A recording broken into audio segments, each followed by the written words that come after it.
तो अब हमें क्या डिस्कस करना है, what happens when metals react with acid.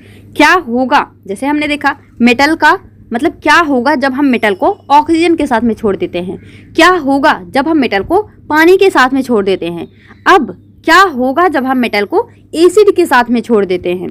तो चलिए डिस्कस करते हैं। क्या लिखा है, you have already learn that metals react with acid to give salt and hydrogen gas. ये तो हमने प्रीवियस लेक्चर में ही डिस्कस कर लिया कि जो मेटल और एसिड का रिएक्शन होता है वहाँ पे क्या बनता है, सॉल्ट एंड हाइड्रोजन गैस बनती है। तो metal plus dilute acid equal क्या होता है, salt plus hydrogen. But do all metal react in same manner, क्या सारे ही मेटल ऐसे होते हैं जहाँ पे मतलब वो सॉल्ट बनाते हैं और हाइड्रोजन बनाते हैं, तो क्या ऐसा है। तो देखो hydrogen gas not evolve when a metal react with nitric acid. ये क्या है यहाँ पे, जैसे हमने क्या देखा, जब मेटल जो है एसिड के साथ में रिएक्ट कर रहा है तो हाइड्रोजन गैस बना रहा है और सॉल्ट बना रहा है। लेकिन ये जो नाइट्रिक एसिड है इसके भी बड़े नखरे हैं।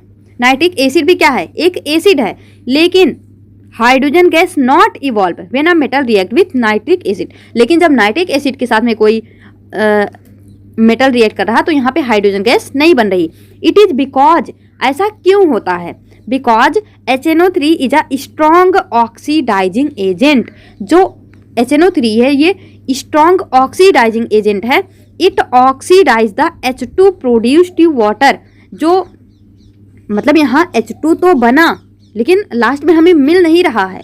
जैसे हमने क्या देखा, हाइड्रोजन गैस नॉट इवॉल्व, ये हाइड्रोजन गैस बनती तो है लेकिन जो HNO3 है वो इतना स्ट्रॉन्ग ऑक्सीडाइजिंग एजेंट है, ये ऑक्सीडाइज कर देता है इस H2 को जो प्रोड्यूस हुआ है टू वाटर। यानी जो H2 बना उसे ऑक्सीडाइज करके उसने पानी में कन्वर्ट कर दिया। इस वजह से हमें लास्ट में हाइड्रोजन नहीं मिलता। तो हम ये बोलते हैं कि hydrogen gas not evolve when metal react with nitric acid. तो मोस्ट इंपॉर्टेंट लाइन है, याद रखना। ये तो पढ़ लिया हमने। And itself get reduce to any of the nitrogen oxide. और जो HNO3 है वो खुद में क्या हो जाता है, रिड्यूस हो जाता है नाइट्रोजन ऑक्साइड में, जैसे कि N2O, NO, NO2 इन सब में, मतलब किसी भी ऑक्साइड में रिड्यूस हो जाएगा।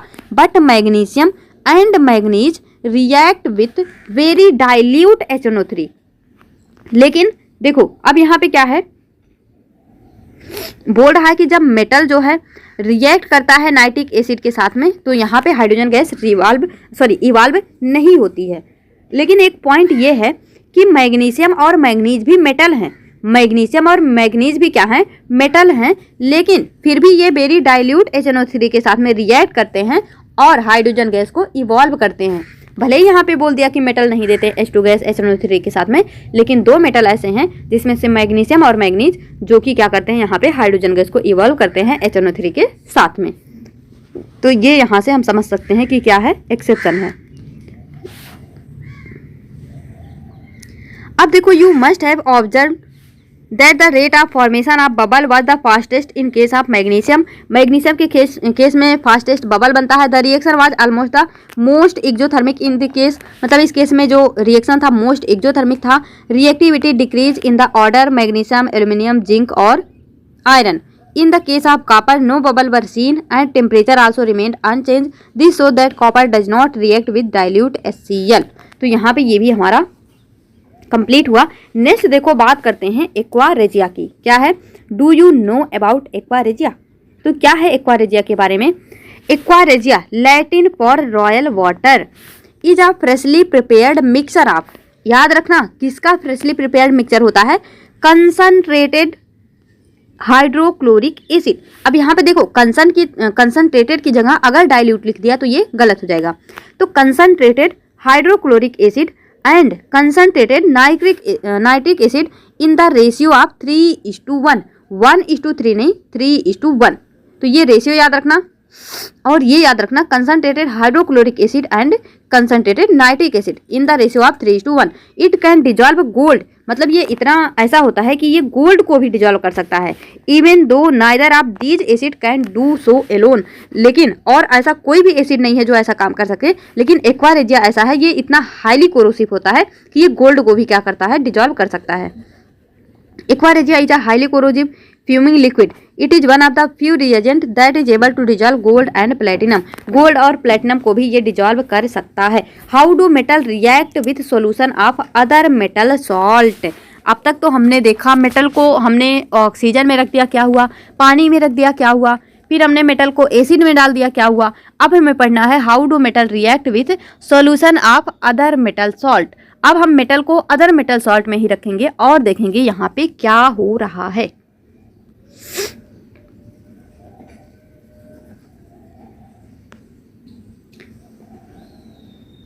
तो यहाँ पे देखो reactive metals can displace less reactive metal from their compound in solution और मोल्टेन फॉर्म।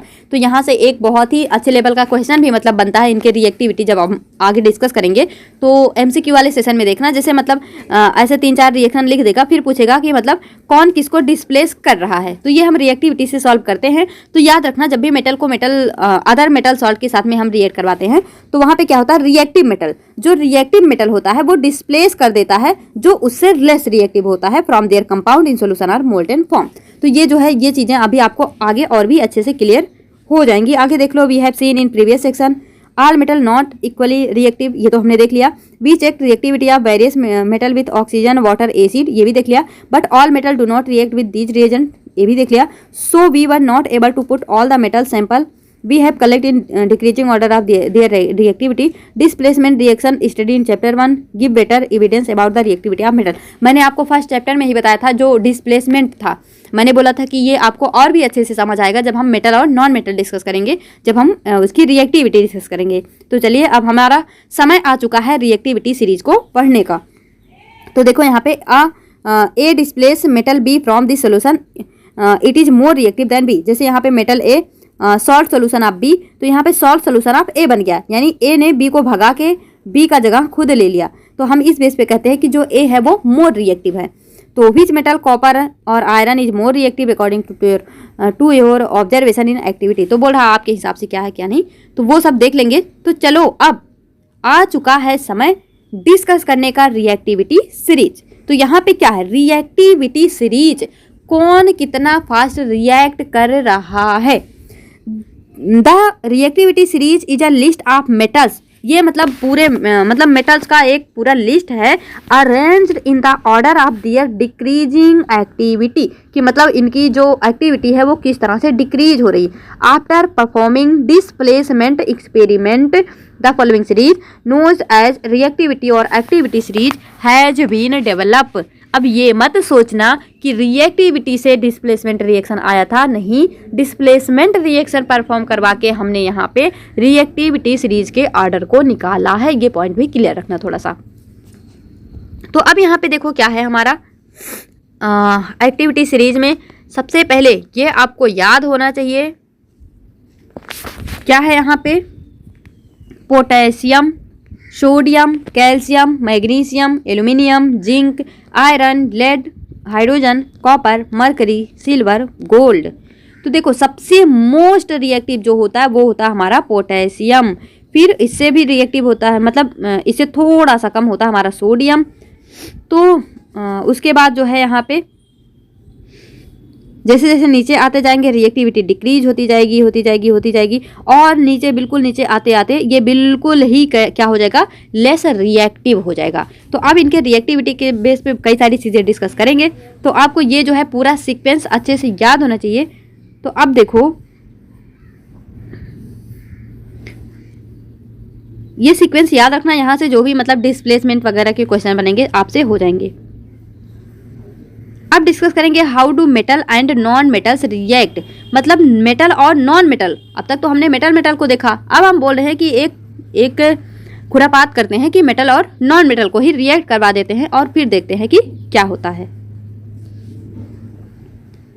तो यू सा the reaction of metal with number of reagent, why do metal react in this matter, ये सब रुको एक सेकेंड। तो देखो जब आप ये पूरा पैराग्राफ जो है खुद से ही पढ़ लेना, how do metals and non metal react, तो सिंपली मतलब वही बताया है कि, और ये पॉइंट आपको और भी अच्छे से क्लियर हो जाएगा पीरियोडिक टेबल में, कि जैसे देखो जो मेटल होते हैं नॉन मेटल होते हैं, तो इनका जब हम इलेक्ट्रॉनिक कॉन्फ़िगरेशन सीखेंगे मतलब वहाँ पे पूरी अच्छी तरह से, तो आप देखोगे मेटल नॉन मेटल आपस में रिएक्ट इस वजह से करते हैं। यहाँ पे एग्जांपल से समझो, जैसे दिया है सोडियम और क्लोरीन। सोडियम जो है एक मेटल होता है, क्लोरीन जो है एक नॉन मेटल होता है। मैंने आपको ये सारे पॉइंट मतलब पूरे चैप्टर डिस्कस करते हुए एक पॉइंट बताया है कि जो भी मेटल होते हैं वो मतलब मेटल ही नहीं, जो भी एलिमेंट होते हैं वो अपने आप को एक स्टेबल कॉन्फ़िगरेशन में रखना चाहते हैं, मतलब उनका कंप्लीट ऑक्टेट हो, वो ऐसा चाहते हैं। तो जो सोडियम होता है उसके पास जो है एक इलेक्ट्रॉन एक्स्ट्रा होता है, क्लोरीन के पास एक कम होता है अपने स्टेबिलिटी को गेन करने के लिए। तो सोडियम मेटल हो गया, क्लोरीन नॉन मेटल हो गया। ये आपस में कंबाइन इस वजह से करते हैं ताकि इनका ऑक्टेट कंप्लीट हो सके। तो आप ये जब सब कुछ पढ़ोगे तो आपको यही एक पॉइंट यहाँ से निकल के ये समझ आएगा कि मेटल नॉन मेटल आपस में रिएक्ट करते हैं अपने स्टेबिलिटी को कंप्लीट करने के लिए। और एक पॉइंट याद रखना जब भी, तो यहाँ पे देखो सोडियम पूरी तरह से इलेक्ट्रॉन को डोनेट कर देता है और क्लोरीन पूरी तरह से इलेक्ट्रॉन को ले लेता है। यहाँ पे आपस में कोई वैसी शेयरिंग नहीं होती है, कंप्लीट डोनेशन होता है। और जब ऐसा होता है, यानी एक पॉइंट याद रखना, जब मेटल नॉन मेटल आपस में रिएक्ट करते हैं तो जो बनता है कंपाउंड वो कैसा होता है, आयनिक कंपाउंड बनता है। क्या बनता है, आयनिक कंपाउंड। तो दो बातें याद रखना, सबसे पहले ये अपनी स्टेबिलिटी को कंप्लीट करने के लिए रिएक्ट करते हैं। दूसरा, जब मेटल नॉन मेटल आपस में मिलते हैं तो एक आयनिक कंपाउंड फॉर्म होता है।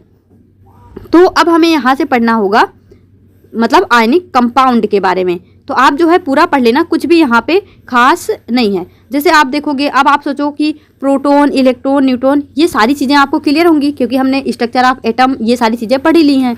तो आपको ये पैराग्राफ पढ़ने में कोई भी दिक्कत नहीं आएगा। तो देखो यहाँ पे मैग्नीशियम के एग्जाम्पल से भी बताया हुआ है। तो अब हम पढ़ेंगे, तो आपको क्या याद रखना है, मेटल नॉन मेटल रिएक्ट करके आयनिक कंपाउंड बनाते हैं। अब हम पढ़ेंगे प्रॉपर्टीज ऑफ आयनिक कंपाउंड। जो मेटल नॉन मेटल के रिएक्शन से आयनिक कंपाउंड बना है उसकी प्रॉपर्टीज क्या होती हैं।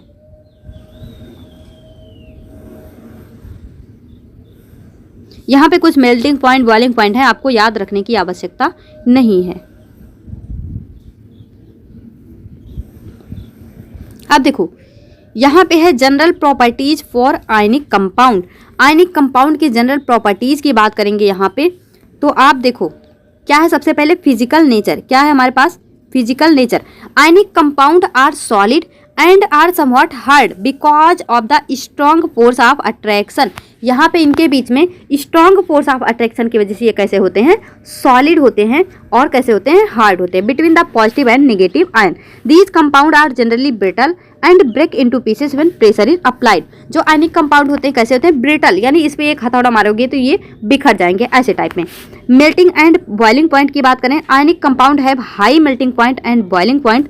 This is because a considerable amount of energy required to break the strong inter-ionic interaction। जैसे यहाँ पे इंटर-आयनिक इंटरेक्शन करके ये आपस में अभी स्टेबल हुए हैं। अब आप सोचो जब किसी को स्टेबिलिटी गेन हो गई तो क्या है, वो दोबारा से अपने स्टेबिलिटी को तोड़ना चाहेगा, नहीं। तो उसे अलग करने के लिए आपको बहुत ज़्यादा हीट देना होगा, बहुत ज़्यादा एनर्जी देनी होगी। तो यहाँ पे इस वजह से इनका मेल्टिंग और बॉइलिंग पॉइंट क्या होता है, हाई होता है। सॉल्युबिलिटी की बात करें, electrovalent compound are generally soluble in water and insoluble in solvent like kerosene and petrol. तो इसे याद रखना कि मतलब ये पानी में तो सॉल्युबल होते हैं लेकिन केरोसिन और पेट्रोल में इनसॉल्युबल होते हैं। कंडक्शन ऑफ इलेक्ट्रिसिटी की बात करें, the conduction of electricity through a solution involve the movement of charge particle. Conduction of electricity through a solution involve the movement of charge particles. A solution of an ionic compound in water contain ion which move to opposite electron when activity pass through the solution। तो ये ionic compound होते हैं, यहाँ पे ion होता है तो ये इलेक्ट्रिसिटी को कंडक्ट करेंगे, इतना बस जो है आप याद रखना। Ionic compound in the solid state do not conduct, मतलब अगर ये सॉलिड स्टेट में होंगे तो कंडक्ट नहीं करेंगे इलेक्ट्रिसिटी को, because movement of ion in solid is not possible due to their rigid structure. But ionic compound conduct electricity in the molten state, यानी द्रवित अवस्था में ये जो है कंडक्ट करेंगे। मेन बात यह है कि उनका आयन, मतलब हम क्या देखते हैं, इलेक्ट्रिसिटी कंडक्ट कब होती है, जब आयंस जो है वो फ्लो करते हैं। और अगर सॉलिड हो गया तो वो वहाँ पे इतना स्ट्रांग फोर्स ऑफ अट्रैक्शन है कि वो फ्लो कर ही नहीं पाएंगे, तो नहीं होगा कंडक्शन। और अगर द्रवित अवस्था है, गलित अवस्था यानी लिक्विड टाइप में, तो वहाँ पे वो इजिली मूव करेंगे और इलेक्ट्रिसिटी को कंडक्ट भी करेंगे। This is possible in molten state since the electrostatic force of attraction between the opposite charge ion are overcome due to heat, thus the ions move freely and conduct electricity. ये सारे point आपको clear होंगे। अब देखो occurrence of metals, जो हमारे मतलब जो भी मेटल्स हमने पढ़ा यहाँ पे, तो उनका अकरेंस कैसा होता है। तो सबसे पहले देखो earth crust is major source of metals. जो हमारे पृथ्वी की भू पर्वती जिसे बोलते हैं, वहाँ पे क्या होता है, वो क्या होता है, major source of metals. Sea water also contain some soluble salt such as sodium chloride, magnesium chloride, etc. The elements are compound which occur naturally in earth crust are also known as minerals. उन्हें हम क्या बोलते हैं, minerals बोलते हैं, जो कि naturally हमारे अर्थ क्रस्ट में पाया जाता है। At some places minerals contain a very high percentage of particular metals. मतलब कुछ प्लेस पे क्या होता है, minerals contains a very high percentage of particular metal and the metal can be profitably extracted from it. मतलब कुछ जगह ऐसी होती हैं जहाँ पे ऐसे मिनरल्स पाए जाते हैं जिसमें पूरे मेटल्स का क्या होता है, भंडार होता है, बहुत हाई परसेंटेज में मेटल्स पाए जाते हैं। तो उन्हें हमें क्या करना होता है, एक्सट्रैक्ट करना होता है अपने प्रॉफिट के हिसाब से। दीज मिनरल्स और कॉल्ड ओर्स। मतलब ऐसे मिनरल्स जो जहाँ से हम मेटल्स को प्राप्त कर सकते हैं वो क्या होता है, हमारा ओर्स होता है। तो देखो जैसे हमें गोल्ड की ज्वेलरी बनानी है तो गोल्ड कहाँ से लेके आएंगे, कोई उसका एक सोर्स होगा। तो सोर्स क्या है उसका, हमारा अर्थ क्रस्ट। तो जहाँ भी गोल्ड पाया जाता होगा वहाँ से हम गोल्ड को निकालेंगे। अब ऐसा तो है नहीं कि गोल्ड को इतना इजीली निकाल लोगे, या फिर जो आप निकालोगे भी वो बिल्कुल प्योर होगा कि चलो निकाल के लाते ही आप जो है ज्वेलरी बनाना स्टार्ट कर दो, ऐसा तो नहीं है।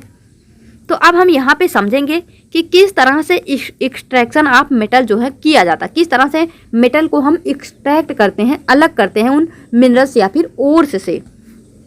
तो सबसे पहले क्या है यहाँ पे, you have learn about the reactivity series of metals. आपने सबसे पहले मेटल्स की रिएक्टिविटी के बारे में पढ़ लिया है। Having this knowledge you can easily understand how a metal is extracted from its ores. तो देखो सबसे पहले हमने रिएक्टिविटी की बात करी। तो मान लो अगर आपको कहीं से सोडियम पोटेशियम निकालना है, तो हमने क्या देखा था कि वो ऑक्सीजन के साथ में बहुत ही विग्रसली रिएक्ट करते हैं, उन्हें हमें केरोसिन में रखना होता है। तो उनको एक्सट्रैक्ट करने के लिए हमें बहुत सावधानी बरतनी होगी, यानी उनके लिए अलग मेथड अपनाएंगे। जो बिल्कुल ही लेस रिएक्टिव है उनके लिए अलग मेथड होगा। तो वही है कि मतलब रिएक्टिविटी सीरीज के बेस पे हम क्या करेंगे, having this knowledge you can easily understand how a metal is extracted. मतलब इनके रिएक्टिविटी के बेस पे हम ये अंदाजा लगा लेंगे कि हमें किस तरह से कौन से मेटल को एक्सट्रैक्ट करना है, आगे पढ़ेंगे भी। Some metals are found in earth crust in free state. कुछ ऐसे मेटल्स हैं जो कि बिल्कुल फ्री स्टेट में पड़े हैं, मतलब वो किसी के साथ कंबाइन नहीं है, उन्हें आराम से आप जो है निकाल सकते हो। Some are found in form of their compound. और कुछ हैं जो रिएक्टिव हैं, वो रिएक्ट करके ऑक्साइड बना लिए, सल्फाइड बना लिए, तो इस तरह से मतलब कंपाउंड के फॉर्म में है। The metals at the bottom of activity series are the least reactive. ऐसे मेटल्स, तो आप देखो जो बिल्कुल बॉटम पे थे, हमने क्या देखा था एक्टिविटी सीरीज में कि वो क्या होता है, लीस्ट रिएक्टिव। सोचो जो लीस्ट रिएक्टिव है वो किसी के साथ कंबाइन करना ही नहीं चाहेगा, और कंबाइन नहीं करेगा तो वो बिल्कुल एकदम मतलब फ्री स्टेट में होगा, उसे हम इजीली जो है एक्सट्रैक्ट कर सकते हैं। They are often found in free state. For example gold, silver, platinum and copper are found in the free state. Copper and silver are also found in the combine state as their sulfide and oxide ore. The metals at the top of activity series, potassium, sodium, calcium, magnesium, aluminum, are so reactive and they are never found in nature as free element. The metals in the middle of activity series, zinc, iron, lead, are moderately reactive. They are found in earth crust. Sorry. Mainly as oxide, sulphide and carbonate. ये जो बीच वाले हैं, जैसे यहाँ पे देखो ये हमने रिएक्टिविटी सीरीज पढ़ी थी। यहाँ पे क्या है हमारा, potassium, sodium, calcium, magnesium, aluminium, ये क्या है हमारे मोस्ट रिएक्टिव हैं, तो इनके लिए इलेक्ट्रोलिसिस मेथड है। जिंक, आयरन, लेड, कॉपर, ये जो है रिडक्शन यूजिंग कार्बन इनका जो है किया जाता है, ये मॉडरेटली रिएक्टिव है। और नीचे गोल्ड और प्लेटिनम क्या है, बिल्कुल ही मतलब एकदम कैसे हैं हमारे, अनरिएक्टिव हैं, यानी ये जो है फ्री स्टेट में पाए जाएंगे। तो वही यहाँ पे जो है मेंशन है। They are found in earth crust mainly as oxide, sulfide, carbonate. You will find that ores of many metal are oxide. This is because oxygen is very reactive element and very abundant on earth. क्या बोल रहा है कि आप देखोगे maximum जो ores होते हैं मेटल्स के वो कैसे होते हैं, ऑक्साइड के फॉर्म में होते हैं। क्यों? क्योंकि जो हमारे मतलब अर्थ पे ऑक्सीजन है वो सबसे ज़्यादा रिएक्टिव एलिमेंट होता है, इसी वजह से वो किसी के साथ में भी रिएक्ट कर करके ऑक्साइड बना लेता है। Thus, on the basis of reactivity, we can group the metals into the following 3 category. हम इन्हें 3 कैटेगरी में डिवाइड कर सकते हैं। Metals of lower activity, metals of medium activity, metals of high reactivity. Different technique are to be use for obtaining the metals falling in each category. मतलब इन तीनों ही कैटेगरी में, चाहे लो रिएक्टिविटी, मॉडरेटली रिएक्टिविटी या highly reactivity, इस base पे हम क्या करते हैं, इन्हें कैटेगराइज करते हैं। Several step are involve in the extraction of pure metal from ores. मतलब अगर हमें एक प्योर मेटल्स पाना है ओर्स से, तो इसके लिए कई सारे हमें स्टेप से होकर गुजरना होता है। A summary of these step in the following figure.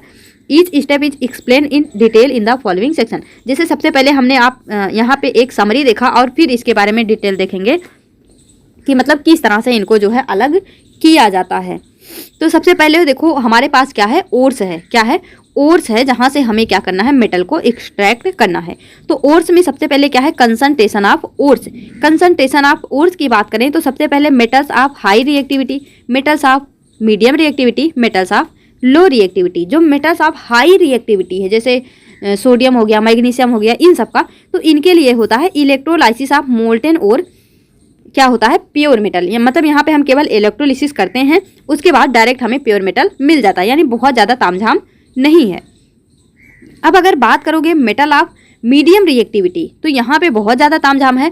और मेटल ऑफ लो रिएक्टिविटी की बात करो तो इनके केवल जो है सल्फाइड ओर्स होते हैं, जहाँ पे देखो सल्फाइड ओर्स के केस में क्या किया जाता है, रोस्टिंग किया जाता है। रोस्टिंग क्या है, कैल्सिनेशन क्या है, ये सारी चीज़ें अभी आगे डिस्कस करने वाले हैं। तो रोस्टिंग किया जाता है और यहाँ पे मेटल्स हमें मिल जाता है, फिर उसका रिफाइनिंग कर लेते हैं।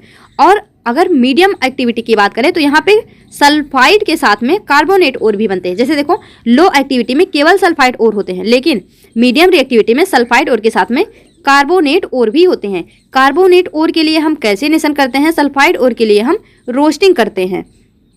और यहाँ पे कैल्सिनेशन और रोस्टिंग के बाद हमें मिलता है ऑक्साइड ऑफ मेटल। देखो सबसे पहले ये कार्बोनेट है और सल्फाइड हैं, तो कार्बोनेट और सल्फाइड इसका हम कैल्सिनेशन रोस्टिंग करवाते ही इसलिए हैं ताकि हमको मेटल का ऑक्साइड मिल सके, क्योंकि मेटल के ऑक्साइड से हमें उसका मतलब आगे का प्रोसेस करना इजी होता है। तो इस वजह से कार्बोनेट और सल्फाइड को सबसे पहले हम ऑक्साइड में कन्वर्ट करेंगे, उसके बाद जो है क्या करेंगे, रिडक्शन ऑफ मेटल कर लेंगे, उसके बाद प्योरीफिकेशन ऑफ मेटल हम यहाँ पे कर लेंगे। तो ये सारे प्रोसेस हैं। देखो ये जो सारे प्रोसेस चल रहे हैं इसे हम बोलते हैं मेटलर्जी। क्या बोलते हैं, मेटलर्जी। ये मेटलर्जी के अंतर्गत आते हैं और यहाँ से क्वेश्चन पूछा जाता है। तो enrichment of ores, ores mined from earth are usually contaminated with large amount of impurity such as soil, sand, जिसे हम क्या बोलते हैं, गैंग। क्या बोलते हैं, गैंग। तो याद रखना गैंग जो है already NVS previous year question में जो है पूछा गया है कि मतलब गैंग क्या है। तो याद रखना जो ओर्स हमें धरती से मिलता है वो प्योर नहीं होता, उसमें लार्ज अमाउंट ऑफ इम्प्योरिटी होती है, जैसे कि सॉइल होता है, सैंड होता है, इसे हम क्या बोल देते हैं, गैंग। यानी ores with impurity is called as gangue. The impurity must be removed from the ore prior to extraction of metal. मतलब मेटल को एक्सट्रैक्ट करने से पहले हमें क्या ध्यान में रखना है, जो भी इम्प्योरिटी है उसे हम रिमूव करेंगे, तभी तो हम उसका यूज जो है अपने लाइफ में जो है कर पाएंगे। The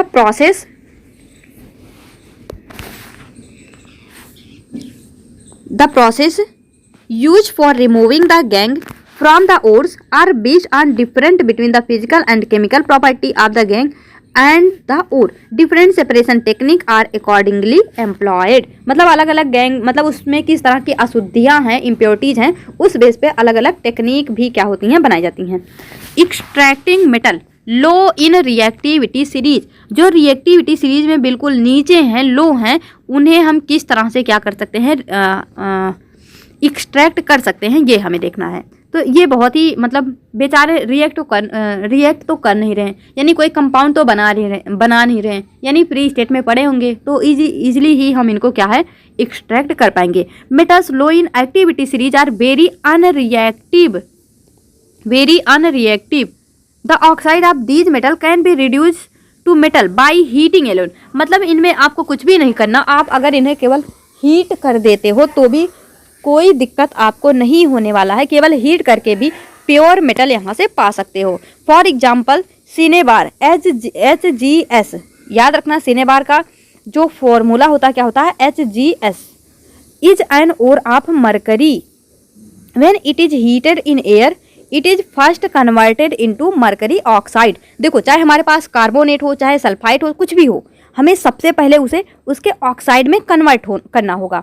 तो मरकरी देखो ये है हमारा मरकरी सल्फाइड है, तो हम मरकरी ऑक्साइड में इसे कन्वर्ट कर लेंगे HgO में। Mercury oxide is then reduce to mercury on further heating. तो यहाँ पे ये हो गया मरकरी सल्फाइड, O2 के साथ में इसको रिएक्ट करवाएंगे, मतलब हीट करवाएंगे, बर्न करेंगे, तो क्या होगा HgO बन जाएगा और यहाँ से SO2 गैस रिलीज हो जाएगी।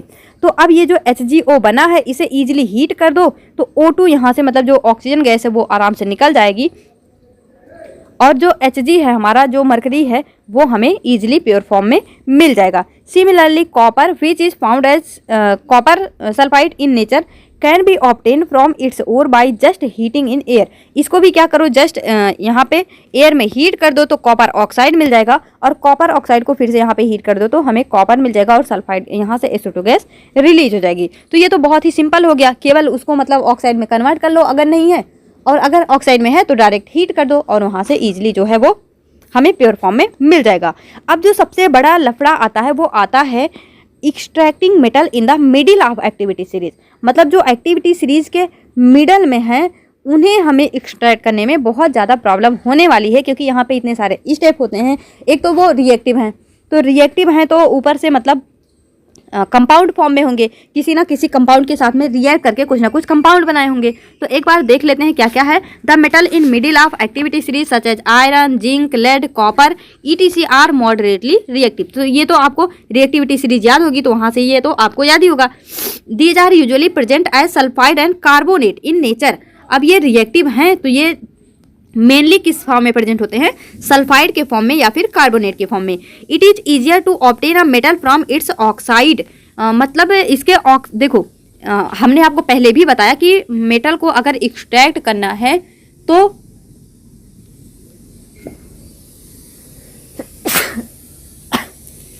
सॉरी, अगर आपको मेटल को एक्सट्रैक्ट करना है तो क्या हो सकता है कि आप उसके ऑक्साइड को ईजिली जो है मतलब उसके ऑक्साइड से, मेटल ऑक्साइड से आप जो है उसको ईजिली क्या कर सकते हो, एक्सट्रैक्ट कर सकते हो। तो अगर ये अभी क्या है सल्फाइड या फिर कार्बोनेट के फॉर्म में है तो अब हमें इन्हें सबसे पहले कन्वर्ट करना होगा ऑक्साइड के फॉर्म में। देयरफॉर प्रायर टू रिडक्शन, मतलब रिडक्शन से पहले metal sulphide and carbonate must be converted into metal oxide. The sulphide ores are converted into oxide by heating. देखो सल्फाइड ओर्स को हम ऑक्साइड में कैसे कन्वर्ट करते हैं, by heating strongly in the presence of excess air, और इसी को हम बोलते हैं रोस्टिंग। क्या बोलते हैं, roasting. Carbonate ores are changed into oxide by heating strongly in limited air. यहाँ पे एक्सेस एयर चाहिए, रोस्टिंग के लिए बहुत ज्यादा अमाउंट में एयर चाहिए, लेकिन कैल्सिनेशन के लिए बहुत ही कम अमाउंट में एयर चाहिए। तो क्या है, strongly in limited air, this process is known as calcination. तो रोस्टिंग और कैल्सिनेशन में मेन डिफरेंस क्या है कि रोस्टिंग जो होता है यहाँ पे एक्सेस अमाउंट में एयर चाहिए, बहुत ज़्यादा अमाउंट में एयर चाहिए। कैल्सिनेशन में थोड़े ही एयर में हमारा काम हो जाएगा। The chemical reaction that takes place during roasting and calcination of zinc ores can be shown as following. मान लो हमारे पास एक जिंक है, जिंक को हमें एक्सट्रैक्ट करना है, जिंक मेटल को। तो जिंक का सल्फाइड है और जिंक का कार्बोनेट है। तो सल्फाइड के लिए रोस्टिंग करवाएंगे, कार्बोनेट के लिए कैल्सिनेशन करवाएंगे। तो यहाँ पे क्या करेंगे, देखो 3 ऑक्सीजन लिए हैं हमने, मतलब ज़्यादा अमाउंट में ऑक्सीजन लिए हैं। तो ये जो है जिंक ऑक्साइड में कन्वर्ट हो गया, और यहाँ भी मतलब नॉर्मली हीट करवाया, जिंक ऑक्साइड में कन्वर्ट हो गया। The metal oxide are then reduce to corresponding metal by using suitable reducing agent such as carbon. हम यहाँ पे क्या करेंगे, कोई एक रिड्यूसिंग एजेंट ले लेंगे जो कि यहाँ से ऑक्सीजन को भगा देगा, और हमारे पास जो रह जाएगा वो रह जाएगा जिंक। तो यहाँ पे ये जो है आपको समझ आया होगा। अब देखो, you are already familiar with the process of oxidation and reduction. Oxidation reduction आपको क्लियर ही होगा। Explain in the first chapter. Obtaining metal from their compound is also a reduction process. जैसे हम जो मेटल्स को कंपाउंड से अलग करते हैं ओर्स से, तो ये प्रोसेस भी कैसा होता है, रिडक्शन प्रोसेस होता है। Besides using carbon to reduce metal oxide to metal, sometime displacement reaction can also be use. तो यहाँ पे डिस्प्लेसमेंट रिएक्शन भी यूज हो सकता है। The high reactive metal such as sodium, calcium, aluminium are used as reducing agent. जैसे हमने क्या देखा, अगर हमने वहाँ पे मतलब मोस्ट रिएक्टिव एलिमेंट को डाल दिया तो वो जो लीस्ट रिएक्टिव है उसको वहाँ से भगा देंगे, उसका जगह खुद ले लेंगे। तो इसका भी यूज हम कर सकते हैं। जैसे ये है, because they can displace metal of lower reactivity from their compound. For example when manganese dioxide is heated with aluminium powder the following reaction takes place. तो यहाँ पे देखो एल्युमिनियम पाउडर था, तो Mn को जो है एल्युमिनियम आया O2 के साथ में रिएक्ट करके एल्युमिनियम ऑक्साइड बना लिया और यहाँ से Mn को भगा दिया, Mn अलग हो गया। तो ये प्रोसेस भी हम अपना सकते हैं। These displacement reaction are highly exothermic. हमने पहले भी देखा है डिस्प्लेसमेंट रिएक्शन क्या होते हैं, हमेशा एक्सोथर्मिक होते हैं, वहाँ से हीट जो है रिलीज होता है। The amount of heat evolve is so large that the metals are produced in the molten state. In fact, the reaction of iron oxide with aluminum is used to join railway track और cracked machine part। मतलब इतना ये ऐसा होता है कि इसे हम जो है रेलवे ट्रैक को ज्वाइन करने में या क्रैक्ड मशीन पार्ट को भी यूज ज्वाइन करने में यूज करते हैं। और क्या है, this reaction is known as thermite reaction. Already previous year में पूछा हुआ क्वेश्चन है कि थर्माइट रिएक्शन क्या है, शायद केवीएस में आया था या एनवीएस में, याद नहीं है, मैं आपको करवा दूंगी, ऑलरेडी मैंने करवाया हुआ है ये क्वेश्चन। तो यहाँ पे क्या है, ये जो आयरन ऑक्साइड है हमने एल्युमिनियम के साथ में रिएक्ट करवाया तो Fe अलग हो गया, एल्युमिनियम ऑक्साइड बन गया और यहाँ से हीट जो है रिलीज हो गई। याद रखना इस रिएक्शन को, यानी जब आयरन ऑक्साइड एल्युमिनियम के साथ में रिएक्ट करके यहाँ पे एल्युमिनियम ऑक्साइड बनाता है और आयरन अलग हो जाता है, हीट बनती है, इस रिएक्शन को क्या बोलते हैं, थर्माइट रिएक्शन।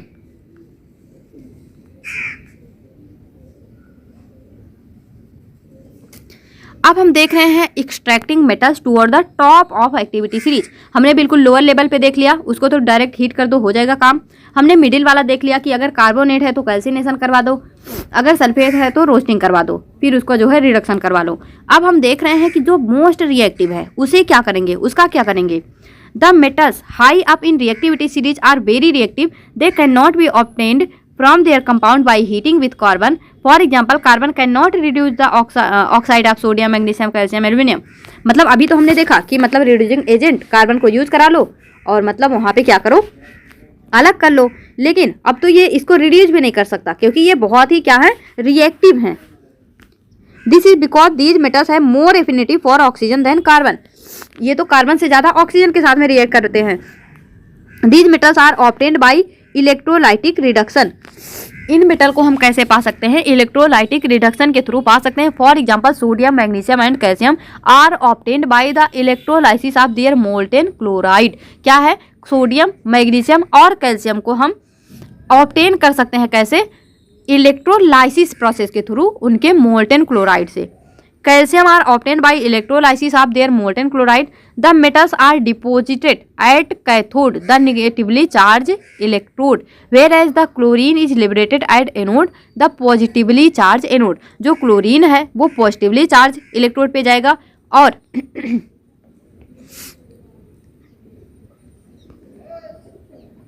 जो हमारा मेटल है वो जाएगा नेगेटिवली चार्ज इलेक्ट्रोड की तरफ में। तो यहाँ पे देखो कैथोड पे आ गया हमारा सोडियम, एनोड पे आ गया हमारा क्लोरीन। तो इस तरह से ये जो है अलग हो सकते हैं। अब इनको ऑक्सीजन, कार्बन इन सब के साथ में कुछ कर नहीं सकते, तो इनको जो है इलेक्ट्रोलाइसिस करवा दो, मतलब इलेक्ट्रोलाइसिस करवा के ही इनको हम प्योर कर सकते हैं। Similarly aluminium is obtained by the electrolytic reduction of aluminium oxide. मतलब यहाँ भी हम एल्यूमिनियम ऑक्साइड का क्या करवाएंगे, इलेक्ट्रोलाइटिक रिडक्शन। अब देखो रिफाइनिंग ऑफ मेटल, जो भी मेटल मिला उसका रिफाइन करवाएंगे हम। The metals produce by various reduction process describes above are not very pure. ये मतलब प्योर नहीं होते हैं। दे कंटेन इम्प्योरिटी, इसमें इम्प्योरिटी होता है, which must be remove to obtain pure metal, जिसको रिमूव करना होगा हमें प्योर मेटल पाने के लिए। The most widely use method for refining impure metal is electrolytic refining. मतलब सबसे ज़्यादा अच्छा जो है वो हमारा इलेक्ट्रोलाइटिक रिफाइनिंग है। Many metal such as copper, zinc, tin, nickel, silver, gold are refined electrolytically. In this process the impure metal is made the anode, जो इम्प्योर मेटल है वो एनोड बनाता है, and the thin strip of pure metal is made the cathode. A solution of the metal salt is use as electrolyte. तो ये सारी चीज़ें जो है हो गई हमारे द ऑपरेटर्स ही सेटअप, ये मतलब यहाँ पे ऑपरेटर शो किया गया है। On passing the current through the electrolyte the pure metal from the anode dissolve into electrolyte, a equivalent amount of pure metal from the electrolyte is deposited on the cathode. The soluble impurity go into the solution, whereas insoluble impurity settle down at the bottom of anode are known as anode mud. तो ये सारी चीज़ें यहाँ पे पढ़ लेना। मुझे ये लेक्चर रिकॉर्ड करते करते हुए क्या हो गया, कुछ नहीं, चलो अब देखो कोरोजन। पहले भी कोरोजन पढ़ लिए हैं कि जब भी कोई मेटल को ऐसे ही हम मॉइस्चर एयर में छोड़ देते हैं तो उसमें कुछ मतलब एक सरफेस जैसे हम देखते हैं कि मतलब जो हमारा आयरन होता है उस पर जंग लग जाते हैं, तो इस तरह की चीज़ें जो होती हैं उसे हम क्या बोलते हैं, कोरोजन, यानी जो हमारा मेटल है उसका कोरोड हो जाना। तो वही है, you have learn the following about corrosion in chapter 1। आपने चैप्टर 1 में ही इसके बारे में पढ़ लिया है। तो अब यहाँ पे देख लो, सबसे पहले सिल्वर, कॉपर और आयरन, इन तीनों के बारे में पढ़ रहे हैं। तो क्या है, silver article become black after some time when expose to air. जो सिल्वर है जब इसका कोरोजन होगा तो ये ब्लैक कलर में कन्वर्ट हो जाएगा। पहला याद रखना, this is because it react with sulphur in air to form coating of silver sulphide, यानी जो इसका बनता है मतलब फॉर्म, वो क्या होता है, सिल्वर सल्फाइड होता है। कॉपर के केस में ये जो है शाइनी ब्राउन सरफेस ये ना ग्रीन कोट हो जाता है यहाँ पे, और ये ग्रीन कोट सबस्टांस जो है ये कॉपर कार्बोनेट होता है। यहाँ पे सिल्वर सल्फाइड बनता है, कॉपर कार्बोनेट यहाँ पे बनता है। और आयरन के केस में क्या है, exposed to moist air for a long time acquire a coating of brown flaky, मतलब ब्राउन कलर का जो बनता है वो होता है हमारा रस्ट, Fe2O3। तो ये जो है आपको याद होना चाहिए कहाँ पे क्या बन रहा है। तो ये कुछ मतलब एक्टिविटी के थ्रू उसको शो किया गया है। प्रिवेंशन ऑफ कोरोजन, कोरोजन को किस तरह से प्रिवेंट कर सकते हो।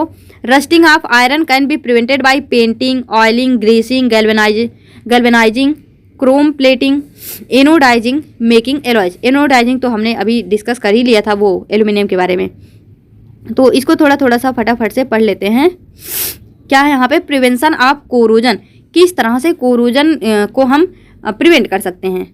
तो ये हमने ये तो देख लिया। अब देखो गैल्वेनाइजेशन, इसको सिंपली ऐसे पूछ लेते हैं, which of the following is galvanisation, या फिर उस प्रोसेस का नाम पूरा लिख देंगे, बोलेंगे कि मतलब ये क्या है, गैल्वेनाइजेशन है, एनोडाइजिंग है, इस तरह से पूछते हैं। Galvanisation is a method of protecting steel and iron from rusting by coating them with a thin layer of zinc. याद रखना, गैल्वेनाइजेशन में जिंक का लेयर बनाते हैं और एनोडाइजिंग में एल्यूमिनियम का layer. The galvanized article is protected against rusting even if the zinc coating is broken. Can you reason this out? Alloying is a very good method of improving the property of metal. Alloy हमने देखा था ना, alloy जैसे मान लो दो अलग अलग metals या नॉन मेटल्स हैं तो उनको आपस में मिला दो तो एक कुछ नई ही उसकी प्रॉपर्टी निकल के आ जाती है। तो alloying is a very good method of improving the property of metal. We can get the desired property by this method. For example, iron is most widely used metal. जो आयरन होता है most widely used metal होता है, but it is never used in its pure state. जो iron है ये कभी अपने प्योर स्टेट में यूज नहीं होता।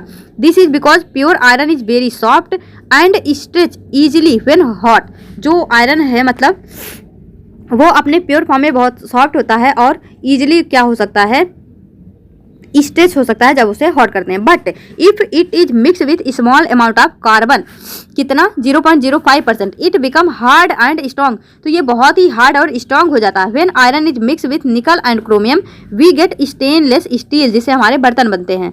विच is hard and does not rust, ये मतलब हार्ड होते हैं और ये कभी रस्ट नहीं होते, यानी इस पर अब जंग नहीं लगेगा।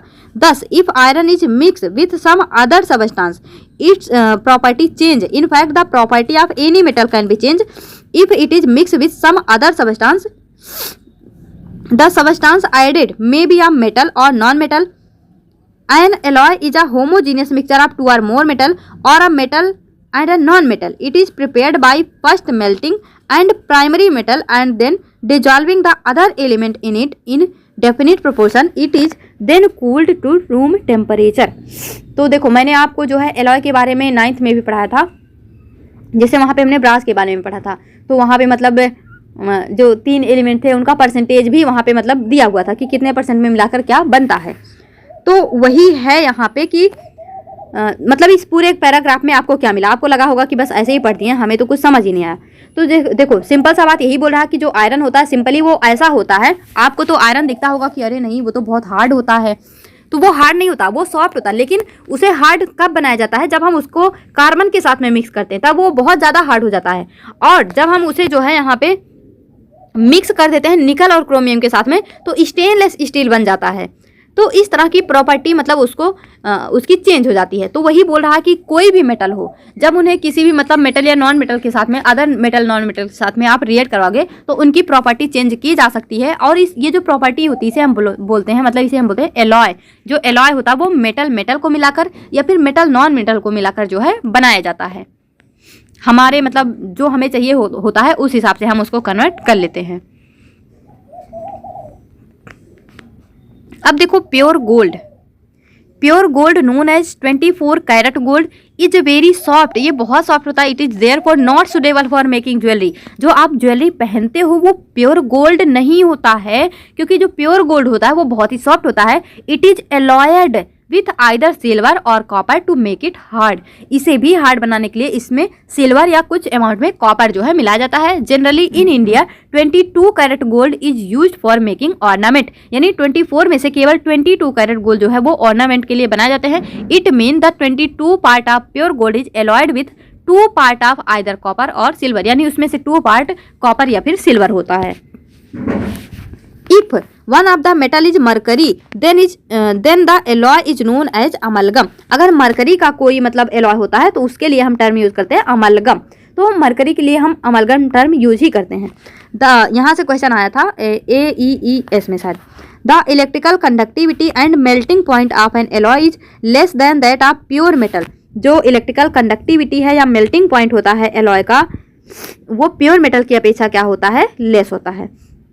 For example, brass, an alloy of copper and zinc, and bronze, an alloy of copper and tin, are not good conductor of electricity, whereas copper is used for making electrical conductor। मतलब copper तो खुद में electricity conduct करता है, लेकिन जब हम copper को टिन के साथ में मिला के उसका एलॉय बना दे रहे हैं, ब्रॉन्ज बना दे रहे हैं, तो ये अब किसी तरह की कोई इलेक्ट्रिसिटी को कंडक्ट ही नहीं करता। whereas ये तो हो गया सोल्डर। अब देखो सोल्डर जो है an alloy of lead and tin has a low melting point. इसका मेल्टिंग पॉइंट क्या होता है, कम होता है। And is use for welding electrical wire together. और इसे क्या करते हैं, मतलब हम इलेक्ट्रिकल वायर को वेल्डिंग करने के लिए, उसको आपस में जोड़ने के लिए यूज करते हैं। तो ये सारा पॉइंट आपको अच्छी तरह से क्लियर होगा। तो ये जो तीनों हैं यहाँ पे ब्रास, ब्रॉन्ज और सोल्डर। ये जो सोल्डर वाला है ये भी जो है NVS 2022 में पूछा हुआ है कि मतलब इसका शायद यूज पूछा हुआ था। अब देखो wonder of ancient Indian metallurgy. मतलब हमें तो अभी ये सारी चीज़ें पता चली, लेकिन जो हमारे एंशिएंट, जैसे आप देखोगे आयरन पिलर एट दिल्ली जो कि कुतुब मीनार के पास में है, and iron pillar near the Qutub Minar in Delhi was built more than 1600 year ago. ये क्वेश्चन आया था AEES में। तो वहाँ पे ये मतलब ऐसे ही पूछा था कि उसमें क्या क्या है। तो आयरन पिलर जो कुतुब मीनार के पास में दिल्ली में है, उसे 1600 साल पहले बनाया गया था by the iron worker of India. They had develop a process which prevented iron from rusting. मतलब उन्होंने एक ऐसा प्रोसेस डेवलप किया। वैसे तो हम देखते हैं कि जैसे हमारे घर में कोई भी आयरन का सामान हो, मेज हो, कुर्सी हो, गेट हो, कुछ भी, तो वो मतलब वो कोरोड हो जाता है, उस पर जंग लग जाता है। लेकिन ये जो पिलर है इस पर आज तक जंग लगा ही नहीं। 1600 साल पहले बना था और आज तक एक भी जंग नहीं लगा है। तो ऐसा क्या उन लोगों ने मतलब यूज किया, सोचो। मतलब क्या है, हेडिंग क्या है, wonder of ancient Indian metallurgy. मतलब इतना 1600 साल पहले मेटलर्जी इतनी विकसित थी। Prevented iron from rusting for its quality of rust resistance it has been examined by scientist from all part of world. The iron pillar is 8 metre high and weight इसका क्या है 6 टन, यानी 6000 kg। तो यहाँ पे ये जो है इसके बारे में दिया है कि हमारे इंडिया की जो मेटलर्जी थी, इंडियन मेटलर्जी थी, वो कितनी डेवलप थी 1600 साल पहले, कि जहाँ पे आयरन पिलर को इतनी अच्छे से बनाया गया कि आज तक उस पर कोई भी कोरोजन नहीं लगा हुआ है। तो यहाँ पे ये चैप्टर भी हमारा फिनिश होता है। तो यहाँ से एक पॉइंट क्या है, alloy is a homogeneous mixture of 2 or more metals or a metal and non metal. तो ये तो आपको पहले ही पता है। तो चलो यहाँ पे फिनिश करते हैं। आई होप आपको एक एक पॉइंट अच्छी तरह से क्लियर हुआ होगा। तो आप अपना फीडबैक देना मत भूलना। इस वीडियो में यहीं तक, मिलेंगे अपने नेक्स्ट वीडियो में। तब तक के लिए all the best, be happy, be positive.